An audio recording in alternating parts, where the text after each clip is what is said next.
Yo, what's going on, guys? Today we'll be talking about Stephon Castle and really how this guy seems like he's going to be the point guard of the future. So before we start today's video or continue, I want to hear your thoughts down below in the comment section. What do you guys think and why, if you do or do not agree that he seems to be the guy who could be the future point guard of this team? Let's hear your thoughts down below. I don't know if you guys heard my dog. Either way. So the San Antonio Spurs are right now in a year that you could say is a transitional one. It's a little bit unknown what's going on with Gregg Popovich. Obviously, he's recovering from a stroke.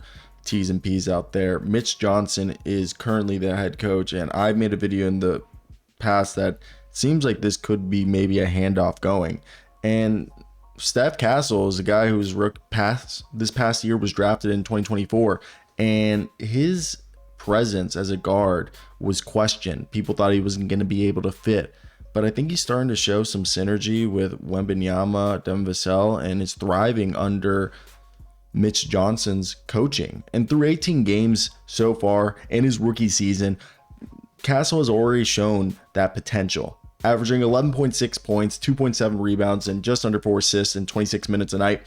The 6'6" guard is transitioning into the NBA as he is shooting a modest 40% from the field, 29% from three. However, in the last 5 games, especially as you guys saw in that game against Utah, he did put up a nice game where he shot 37% from three while going 23 points in that game where they won. Now, he also had a game against Golden State where he had 19 and 18 earlier against Utah, which I think is showing that he's a better scorer than people originally anticipated. Then Castle is already showing the ability to have this good table setting ability, to have the poise to facilitate the offense and have the court vision to orchestrate what Mitch Johnson wants done. And Mitch Johnson's been the head coach since November 2nd when the health setback occurred to Gregg Popovich, and they've gone 8-5 under the leadership of intern head coach. And I think these are promising results. Johnson's systems emphasizing ball movement, defensive rotations, and just high IQ plays, finding, those high percentage shots. And I think this is aligning to Castle's skill set that he obviously learned under Dan Hurley at UConn. And while I think Castle's current field goal percentage is something that leaves room for improvement, and I personally, as someone who has improved his shot, think shooting is something you shouldn't worry if someone's a hard worker, which we know Castle's a hard worker. His dad's got him really good. If you know about his dad's a dog, and it's just, I believe that shot's going to come around. But the decision making, the IQ, and the willingness to adapt is what's impressed. And he is averaging 3.7 assists, and he's often working with Chris Paul or another guy, but he has that ability to be that playmaker to play off of Victor Wembanyama, who's averaging 23 points, 10 rebounds, and almost 4 blocks per game. And I think Castle having the ability to thrive on offense, not only as the facilitator, but as a scorer, is the cream on top. What's really good is on the defensive side is Castle was known as a good perimeter defender. Some people would have said, they were saying he was kind of like a Marcus Smart level defensive player, which I think he's arguably one of, if not the best perimeter defender in this draft class.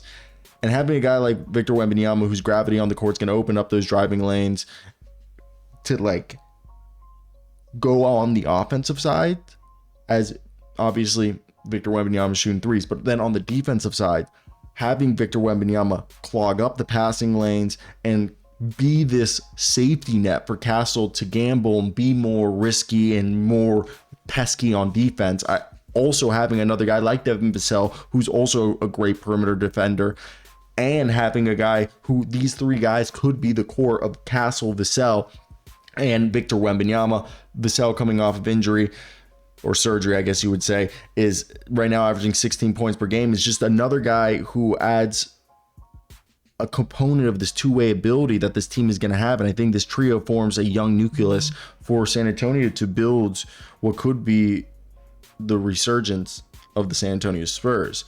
Obviously, I think, as I said earlier, the 3-point shot is something that's going to have to work out, but I think he's showing, again, he's going to be a guy who's going to help out, and he can play on or off ball. He can play next to Keldon Johnson, Devin Vassell, Jeremy Sohan, whoever may be, and I think that's huge.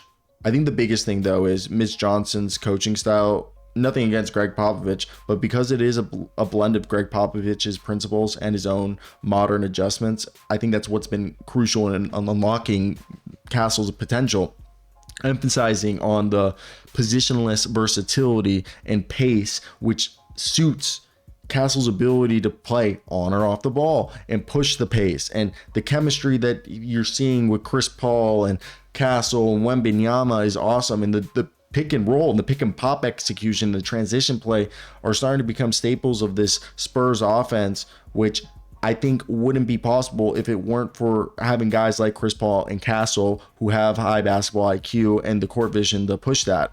And I think just looking to the future, this is a team that offensively, defensively could end up being